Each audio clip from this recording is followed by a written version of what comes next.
Hey guys, welcome back to Travel with Austin. I'm Austin. Today I am at the Ridges Cemetery Nature Trail in Athens, Ohio. I'm just doing a quick video to show off one of the points of interest in this forest. And although I won't be able to get it into one view, it is this massive tree. It is about in the middle of the trail, I would say.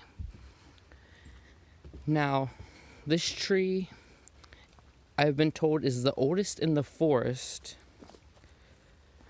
and is one of the few trees that has been here for over 100 years.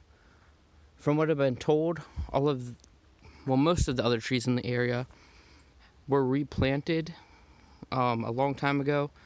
This whole area used to be used for farmland by the asylum.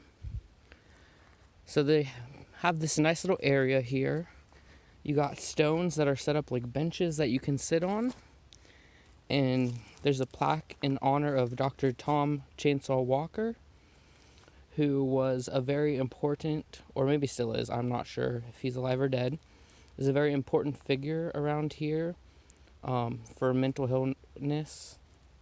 He's done a lot with the Athens psychiatric cemeteries, which I'm actually going to be visiting in a later video. So I just want to do a quick update, show you guys this neat little tree here, a piece of history that a lot of people don't know about. Thanks for watching and look forward to more videos. I'm going to be doing a lot of videos on the ridges and the surrounding area, so watch out for those. Thank you guys.